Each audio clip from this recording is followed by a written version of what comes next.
பெஞ்சல் புயலால் சேலம் எம் பாலப்பட்டி அருகே உள்ள திருமணிமுத்து ஆற்றில் ஏற்பட்ட வெள்ளப்பெருக்கில் பாலம் அடித்து செல்லப்பட்டதால் மக்கள் அவசர தேவைக்கு 10 கிலோமீட்டர் சுற்றி செல்லும் நிலை ஏற்பட்டுள்ளது.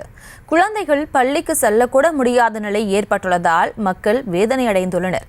இது தொடர்பான மேல் விவரங்களோடு இணைகிறார் எமது செய்தியாளர் சிலம்பரசன். வணக்கம். தற்போது அங்க இருக்கக்கூடிய மக்களுக்கு ஏதேனும் மாற்று ஏற்பாடு செய்யப்பட்டிருக்கிறதா? விவரங்களை வழங்கலாம்.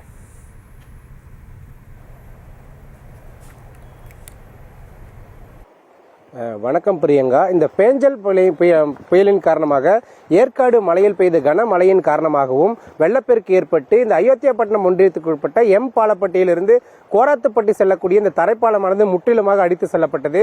இதன் காரணமாக இந்த எம் பாலப்பட்டியிலிருந்து கோராத்துப்பட்டி, வீராணம், டி பெருமாபாளையம் உள்ளிட்ட பல்வேறு கிராமங்களுக்கு செல்லக்கூடிய முக்கிய சாலையானது தடைப்பட்டுள்ளது.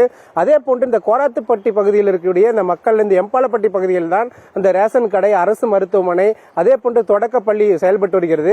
இங்கு இந்த பகுதிக்கு இந்த கோராத்துப்பட்டி பகுதியிலிருந்து எம்பாலப்பட்டி பகுதிக்கு வருவதற்கு சுமார் 20 மீட்டர் தொலை வரக்கூடிய தொலைவை 10 கிலோமீட்டர் கடந்து சென்றுதான் தற்போது வரக்கூடிய சூழல் இருக்கிறது.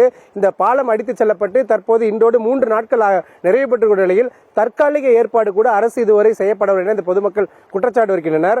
குறிப்பாக இந்த எம்பாலப்பட்டி பகுதியிலிருந்து 10 கிலோமீட்டர் செல்லக்கூடிய சூழல் இருப்பதாகவும், அதே போன்று இந்த பாலப்பட்டி பகுதியிலிருந்து அரசு மேல்நிலைப் பள்ளியானது இந்த வீராணம் பகுதியில் செயல்பட்டு வருகிறது. அதற்கும் இவங்க இந்த கோராத்துப்பட்டி வழியாக தான் கடந்து செல்ல வேண்டும். இதனால் பள்ளி செல்லக்கூடிய மாணவர்கள் கடும் சிரமத்திற்கு உள்ளாகினர். அதே போன்று இந்த கோராத்துப்பட்டி சத்யாநகர் பகுதியில் இருக்க பொதுமக்களுக்கானது பொது கழிப்பிடமானது இந்த எம்பாலப்பட்டி பகுதியில் தான் செயல்பட்டு வருகிறது. அந்த பொது கழிப்பிடத்துக்கு கூட வர முடியாத சூழல் இருக்கிறது. ஆனால் ஆபத்தையும் உணராமல் ஒரு சில பொதுமக்கள் அந்த சாலையை கடக்கக்கூடிய சூழல் இருக்கிறது. அதே போன்று அரசு அதிகாரிகள் இந்த பகுதியில் வந்து எந்த ஒரு பணியும் செய்யாதால் அவர்களே முன் வந்து இந்த ஒரு சில பாறாங்கற்களையும் உடைந்த தார் சாலைகளையும் வைத்து அந்த நடக்கக்கூடிய சாலையை அவர்களே ஏற்படுத்தி ஆபத்தான முறையில் இவர்கள் பயணம் மேற்கொண்டு வராங்க. ஆனால் இந்த 3 நாட்கள் ஆகியும் இதுவரை அரசு அதிகாரிகள் பகுதிக்கு வரவில்லை என அவர் குற்றச்சாட்டும் தடுக்கின்றனர். குறிப்பாக இந்த எம்பாலப்பட்டிக்கும் கோராத்துப்பட்டிக்கும் இடையே இவர்கள் வந்து செல்வதற்கு முடியாமல் 10 கிலோமீட்டருக்கு சுற்றி வருவது காரணமாக இவர்களுக்கு நேரம் விரைவதோடு எந்த அவசர தேவைக்கு எங்கேயும் செல்ல முடியாத சூழல் இருக்கிறது. இதனால் விரைவாக தற்காலிக ஏற்பாடாவது இந்த 3 நாட்கள் ஆகிய நிலையில் அரசு நிர்வாகம் தற்காலிகமாக இந்த கோராத்துப்பட்டிக்கும் எம்பாலப்பட்டிக்கும் இடையே தற்காலிக பாலம் ஏதேனும் அமைத்து இந்த போக்குவரத்துக்கு முதற்கட்டமாக நடவடிக்கை எடுக்க வேண்டும் என்றும், விரைவாக இந்த பாலத்தையும் சரி செய்ய வேண்டும் என்று இவர்கள் கோரிக்கை விடுக்கின்றனர்.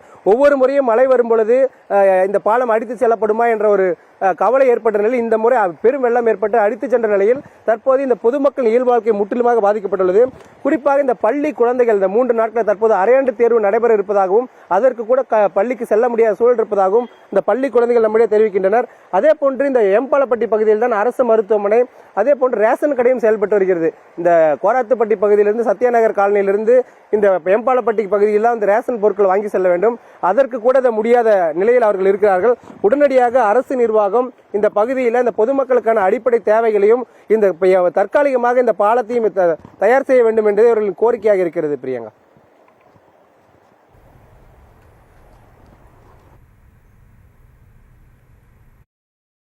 படிப்பு தடைப்படுறதுனால நாங்கள் இந்த பாலம் உடஞ்சதுல ஸ்கூல் போகிறதில்ல. 3 நாள் ஸ்கூல் போகாமல் இருந்திருக்கோம். அது எங்களுக்கு அழுவாச்சா வருது. எங்களுக்கு ஸ்கூல் போகாமல் இருக்கிறதுனால படிக்கவும் முடியாமல் என்ன பண்ணுறதுன்னு தெரியாமல் 15 கிலோமீட்டர் நாங்கள் போகணும். இங்கே இறங்கி வரனால எங்களுக்கு கஷ்டமாக இருக்குது. எப்படி ஸ்கூல் போகிறதுன்னு தெரியாமல் இருக்கோம்.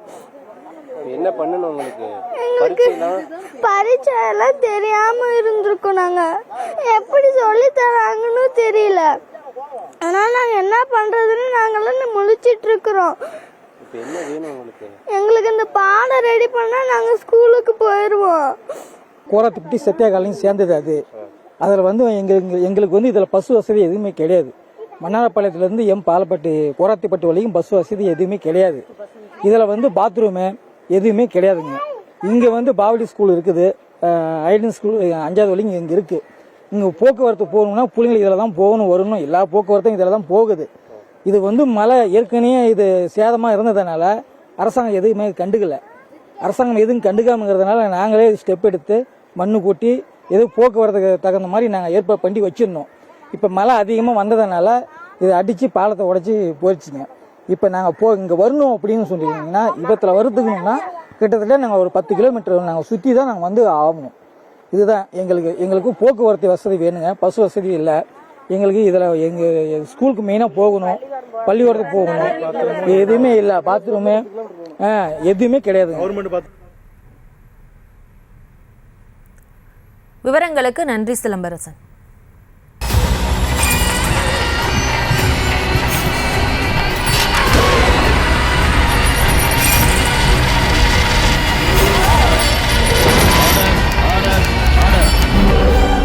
குற்றங்களின் மறுபரிமாணம் நிகழ்தகவு நமது நியூஸ் தமிழ் தொலைக்காட்சியில் விரைவில்.